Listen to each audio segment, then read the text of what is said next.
Hi, welcome to my YouTube channel. आज जिस chapter की हम बात करेंगे ना क्लास 10th की, वो एक तरह से सोशल स्टिग्मा भी कह सकते हैं हम, फील होता है लोगों को, है ना। बहुत ही like a chapter that is very complexity full of, है ना। बहुत चीज़ें हैं उस चैप्टर में। उस चैप्टर को स्टार्ट करने से पहले मैं उस चैप्टर के ना राइटर का नाम बताता हूँ आपको, which is more important than the name of the chapter. Khwaja Ahmad Abbas. अब ऐसा नाम आपने सुना नहीं होगा, है ना, लिटररी वर्ड में, लेकिन अपने पेरेंट्स से पूछिएगा इसका नाम नहीं, आप इसका नाम पूछिएगा कि क्या उन्होंने इस मूवी का नाम सुना है, मेरा नाम जोकर। आई थिंक सो आपने भी सुना होगा। श्री 420, वन ऑफ द, ये सारी मूवीज जो है ये गोल्डन जुबली मूवीज हैं, यानी कि इतना उन्होंने उस टाइम पे बजट इकट्ठा करा था जिस टाइम मूवीज इतना नहीं चलती थी, and they all have been written और डायरेक्टेड बाय दिस पर्सन। ठीक है, किसने? ख्वाजा अहमद अब्बास ने। अगर अब हम आज के चैप्टर की बात करें, उस चैप्टर का नाम है भोली। ये इतना ज्यादा आपको चैप्टर अच्छा लगेगा ना, आप अपनी लाइफ के साथ कहीं ना कहीं इसको कोरिलेट कर पाओगे। ठीक है, तो चलिए अब without wasting much time we move ahead with the chapter. अब इस चैप्टर में स्टार्टिंग में होता क्या है, सुलेखा नाम की लड़की है। थोड़ा सा मैं रब कर रहा हूँ बोर्ड को। ठीक है, सुलेखा नाम की लड़की है। ठीक है, जब इसका जन्म होता है, शी वॉज वेरी प्रिटी, है ना। इसके चार भाई हैं ना, चार बहनें, फोर सिस्टर्स, थ्री ब्रदर्स। ठीक है, एंड ये सबसे छोटी है, ये सबसे छोटी है। तो अब हम आगे चलते हैं इस चैप्टर की। ये तो होगी उसके सिबलिंग्स की स्टोरी, उसकी फैमिली की स्टोरी, है ना। ऑब्वियसली पेरेंट्स हैं, मदर फादर हैं। तो सुलेखा का कंसेप्ट क्या होता है, सुलेखा के साथ दो चीजें बहुत ज्यादा गलत हो जाती हैं। जब ये छोटी होती है तो ये बेड से गिर जाती है और इसके चोट लगती है सिर पे, जिसकी वजह से इसको स्टैमरिंग यानी कि हकलाने की प्रॉब्लम हो जाती है। सुलेखा ऐसे करके, है ना। तो इसको वो प्रॉब्लम हो जाती है। दूसरा, इसके स्मॉल पॉक्स निकलते हैं, है ना, जिसे हम छोटी माता भी कहते हैं। तो उसके कारण क्या होता है कि इसके फेस पर ना ब्लैक मार्क्स रह जाते हैं परमानेंटली।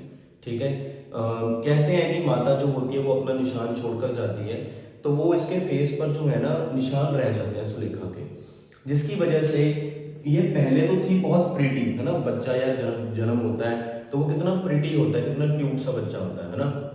और अब तो हम इंसानों के बच्चों की बात कर रहे हैं, हमें तो जानवरों के बच्चे क्यूट लगते हैं। तो वो सुलेखा जो थी वो बहुत प्रिटी थी, लेकिन उस ब्लैक पॉक मार्क्स की वजह से वो क्या हो जाती है, शी स्टार्ट्स लुकिंग अगली। ठीक है, तो शी स्टार्ट्स लुकिंग अगली। अब इस चीज के कारण उसमें ना एक सोशल स्टिग्मा आ जाता है, जो कि आना बहुत लाजमी है ना, बहुत कॉमन है। अगर हम भी उस चीज के थ्रू जा रहे हो तो शायद हमें भी वो स्टिग्मा जो है वो आ जाए। तो इसमें क्या होता है, देखो अब क्या हुआ, अगली प्लस स्टैमरिंग की प्रॉब्लम हो गई इसमें, है ना। तो जो भी इसके पेरेंट्स होते हैं ना, वो सोचने लग जाते हैं कि यार इसकी शादी अब कैसे होगी जब ये बड़ी हो जाएगी एंड सो ऑन। तो क्या होता है कि कुछ समय निकलता है तो स्कूल में ना जो सरपंच होता है, जिसे हम सरपंच कहते हैं, वो सुलेखा के फादर के पास आते हैं। किसके पास? फादर के पास आते हैं कि स्कूल की इनॉग्रेशन हो रही है गांव में। पहले पहले के टाइम में गांव में स्कूल नहीं थे, और अगर थे तो उसमें फीमेल्स को पढ़ने का अधिकार नहीं था। ठीक है, जो कि अब आजकल वुमेन एम्पावरमेंट चल रही है। तो उस टाइम क्या होता है कि वो सरपंच जो है वो सुलेखा के पापा को कहता है कि आपने भाई अपने जो बेटियां आपकी हैं उनको भेजना अपने स्कूल में पढ़ने के लिए। तो जो सुलेखा का फादर यानी कि जो भोली का फादर है, वो अपनी वाइफ से डिस्कस करता है ना, और वो उसकी वाइफ कहती है कि नहीं नहीं हम नहीं भेजेंगे, क्योंकि फिर अगर ये स्कूल चली जाएंगी तो इनसे शादी कौन करेगा। ये अब दूसरी बात मैं आपको बताना चाहता हूँ कि उस टाइम पे क्या था कि अगर कोई लड़की स्कूल जाती है तो उसको मॉडर्न समझा जाता था और उसके साथ कोई शादी करने को तैयार नहीं होता था, कोई राजी नहीं होता था। तो इसलिए ये क्या डिसाइड करते हैं, ये डिसाइड करते हैं कि हम किसको भेजेंगे, भोली को। अब देखो कंसेप्ट क्या है भोली का, कि पहले भी उनको डाउट था, दे वर स्केप्टिकल अबाउट इट कि इसकी शादी नहीं होगी। तो अब ये क्या करते हैं, ये भोली को स्कूल भेजना शुरू कर देते हैं। दो भोली ने कभी स्कूल का नाम सुना नहीं होता, तो भोली वॉज वेरी लाइक, दोनों चीजें थी उसके अंदर। एक तो उसको घर से निकलकर बाहर दुनिया को फेस करना था, यानी कि उसकी स्टैमरिंग प्लस अगली वाली प्रॉब्लम उसको दुनिया को सामने आनी थी उसके, और दूसरा था कि उसके लिए इमेजिनेटिव प्लेस थी ये स्कूल। लेकिन एनी हाउ उसको बहुत अच्छे से ड्रेस किया जाता है। वही एक दिन था, पहली बार बहुत सालों के बाद जब उसको नई मतलब उसके कपड़े वॉश किए गए, उसको अच्छे से तैयार किया गया। नहीं तो उसको क्या है, फटे पुराने कपड़े मिलते थे अपनी बहनों के, ठीक है। तो वो तैयार होकर के कहाँ पर पहुंच जाती है, स्कूल, ठीक है। अब मैं सर नाम लगाया मैंने ख्वाजा के सामने, तो मैं इनको थोड़ा सा रब कर रहा हूँ क्योंकि हमारा बोर्ड छोटा रह गया है, ठीक है, बड़ा बोर्ड हम लेकर आएंगे।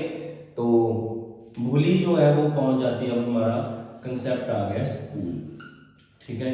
तो ये बहुत ही ज़्यादा सोशल स्टिग्मा के थ्रू निकल रही होती है कि अगर मैं बोलूँगी तो लोगों को पता चल जाएगा कि मेरे में स्टैमरिंग की प्रॉब्लम है ना, मैं अगली दिखती हूँ, ठीक है। तो ये क्या करती है, ये चुप चुप बैठी होती है। तो जो स्कूल का टीचर होता है वो इससे पूछता है कि आपका नाम क्या है। तो जब ये स्टैमर करती है तो जितनी भी लड़कियां वहाँ बैठी होती हैं इसकी एज की, वो हंसने लग जाती हैं, ठीक है। तो इसको और ज़्यादा इसका जो मोरल है, जो इसका कॉन्फिडेंस है, वो ख़त्म हो जाता है भोली का। तो लेकिन जो टीचर है, जो एक अच्छा टीचर होता है ना, अब पॉइंट आता है, जो एक अच्छा टीचर होता है वो अपने बच्चों को मोटिवेट करता है, चाहे वो बच्चा कितना भी कमज़ोर क्यों ना हो, ठीक है। तो सेम वे में जो भोली को वो टीचर मोटिवेट करता है, तो भोली जो है वो कहीं ना कहीं से अपना नाम पूरा कंप्लीट करके बैठ जाती है, और उसको भी अच्छा लगता है कि मैंने अपना नाम जो है वो कंप्लीट करा। तो जो टीचर है उसको कुछ बुक्स देती है, जिससे कि उसको वो टीचर कहती है कि इनको तो पढ़कर आना, इससे तेरी स्टैमरिंग प्रॉब्लम ठीक होनी शुरू हो जाएगी, ठीक है। तो चलिए अब हम यहाँ पर लेते हैं टाइम लैप्स, ठीक है। टाइम लैप्स का मतलब क्या है, चैप्टर में हमें थोड़ा सा चैप्टर में क्या आता है, अब थोड़ा सा टाइम इंटरवल आता है कि अब थोड़ा टाइम निकल गया है और भोली जो है वो रेगुलर स्कूल जा रही होती है। तो अब भोली के लिए आता है एक शादी का रिश्ता, ठीक है। अब शादी का रिश्ता उस टाइम पे क्या था कि फीमेल्स और मेल्स की एज में गैप होता था बहुत ज़्यादा। इवन मैरिड मेल्स जो हैं वो छोटी बच्ची के साथ शादी कर लेते थे। सेम भोली के साथ हो रहा था। विशंबर नाथ का एक नाम का लड़का मेल था जिसका शादी का रिश्ता आया किसको, भोली को। और उस विशंबर नाथ के पहले ही बहुत बड़े बड़े बच्चे भी थे। तो एनी हाउ उसके पेरेंट्स मान जाते हैं इस चीज़ के लिए कि पता है कि भोली अगली प्लस टैमरिंग करती है तो उसके साथ वैसे कोई शादी नहीं करेगा, तो चलिए अगर हमारे पास कोई रिश्ता आया तो हम कर देते हैं। चलिए शादी का स्टेज सेट हो जाता है, तो कहीं से ना जो भोली का वेल यानी कि जो भोली का घूंघट होता है वो खिसक जाता है, और विशंबर नाथ उसका स्मॉल पॉक्स वाला चेहरा देख लेता है, ठीक है। तो विशंबर नाथ अनाउंस करता है कि मुझे 5,000 रुपए डाउरी चाहिए, ठीक है। तो कहीं ना कहीं से भोली के पापा अरेंज करते हैं उस डाउरी को। लेकिन जब वो हार पहनाने लगा होता है ना, तो भोली जो है वो उस हार को उसके आर्म्स को पकड़ देती है और कहते हैं कि मैंने इसके साथ शादी नहीं करनी। सारे लोग चौकन्ने, मतलब सारे लोग सुन्न से हो जाते हैं क्योंकि ये पहली बार हुआ था। अब आप खुद सोच कर देखिए कि उस टाइम पे जहाँ पर उसका शादी होना बहुत बड़ी बात थी, वो शादी वाले दिन मंडप पे वो एक इंसान का हाथ पकड़ लेती है कि मैंने तेरे से शादी नहीं करनी। सीधा गट्स, सीधा ट्रांसफॉर्मेशन। कहाँ पर वो अभी स्टैमरिंग थी, कहाँ पर वो कहाँ पर पहुंच गई, उसको ये बोलने का दम रखने लग गई कि मैं तेरे से शादी नहीं करूंगी। ये थी ट्रांसफॉर्मेशन एक टीचर के कारण, ठीक है। तो सभी लोग तो फिर जो भोले के पापा है वो पूछते हैं कि अगर तू शादी नहीं करेगी तो क्या करेंगे हम, ये सब कुछ है ना। तो वो कहते हैं कि मैं सारी उम्र आपकी सेवा कर लूंगी, लेकिन मैंने ऐसे दहेज के लोभियों के साथ शादी नहीं करनी जो सिर्फ मेरा चेहरा देख करके, जो सिर्फ मेरी फेशियल ब्यूटी देख करके मेरे साथ शादी करने आए हैं, ठीक है। तो सभी लोग जो हैं वो डिस्पर्स हो जाते हैं। भोली के पेरेंट्स को समझ आती है कि हमारी बेटी जो है वो छयों सातों लोगों में से सबसे अच्छी निकली है, जिसको हम सबसे बुरा मानते थे, ठीक है, क्योंकि उसको अगली और स्टैमरिंग की प्रॉब्लम थी। बुरा नहीं कह सकते, उसको बोझ मानते थे, है ना। और थोड़ी दूर ही एक टीचर जो उसके स्कूल के खड़े होती है और वो भोली उसको देखकर कहती है कि क्यों टीचर, सही कहा ना। तो वो टीचर कहती है हाँ बिल्कुल सही कहा। तो टीचर को इतना रिलीफ मिलता है ऐसे करके कि आज उसने एक इंसान के, एक बच्चे की ट्रांसफॉर्मेशन लेकर आई है वो लाइफ में। ये थी समरी। अब थीम की बात करते हैं, आपको समझ आ गया होगा एक टीचर का रोल बच्चे की लाइफ में। दूसरा, अगर आपने समाज में you have to go against the flow of the river, you need to be self confident, you need to be strong as help. ठीक है, तो ये था हमारा समरी प्लस थीम। इसमें आपको कोई भी डाउट आता है चैप्टर में तो please let me know in the comments below. Till then have a great day ahead and keep on liking, sharing and subscribing to my YouTube channel. Bye bye.